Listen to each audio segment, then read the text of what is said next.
have one. The big global concern is that North Korea is not actually. It is a dictatorship. It's very secretive, and even some of the world's big dictatorships like China and Russia do not want North Korea to have nuclear weapons either. Next question. Every time North Korea is punished with sanctions on things like trade and financial help, they ignore it and keep testing missiles.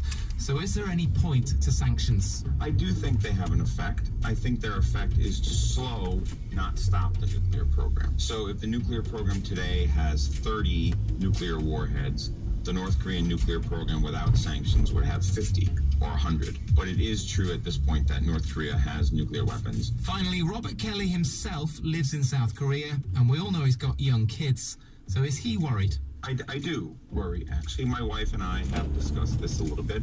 We do keep extra cash and water bottles and things like that in our house just in case. But I continue to believe that North Korea is not irrational. I do not believe that the people who run North Korea are suicidal maniacs. I think they want to survive, so I think a war is unlikely.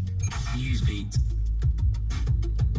Okay, before we go, we've got to tell you about this, because something big happened earlier. Something out of this world. 746 million miles from Earth, one of NASA's most successful space probes, Cassini, death plunged into Saturn. Newsbeat's Roisin Hasty has more on Cassini's dramatic end. As most of us are probably tucking into our lunchtime sandwiches, Cassini was on a path to self-destruction. It's going so fast and the atmosphere is thickening so quickly that Cassini will be vaporized in, I think, maybe 100 and maybe 2 minutes. One of NASA's most successful space probes, Cassini celebrated mission complete by crashing itself into Saturn. The signal from the spacecraft is gone, and within the next 45 seconds, so will be the spacecraft. For the last 19 years, 11 months and 15 days, right up to the last second, Cassini had been taking never-before-seen pictures of Saturn. We are at the end of an era in planetary exploration. In fact, Cassini has been orbiting Saturn since before many of us were even born. It launched on the 15th of October 1997, the same week that this topped the charts.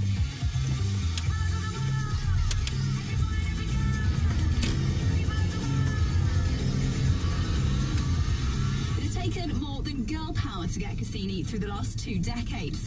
A team of 5,000 scientists have been carefully monitoring its progress right to the bitter end. Yes, that's them celebrating their trusty spacecraft exploding into a million pieces after the intense heat and pressure of Saturn's rings would have caused every single part of it to melt and disappear forever. Your accomplishment was impressive, and I'm proud of you. Cassini has provided us with details about Saturn we could only have dreamt of 20 years ago.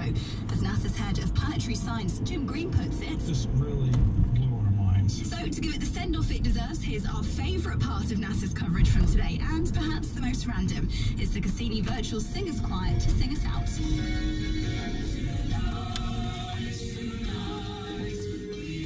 BBC Newsbeats. And now, 3, 2, 1, 0. This is BBC Radio 1's Dance Anthems with Craig James.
Greg James.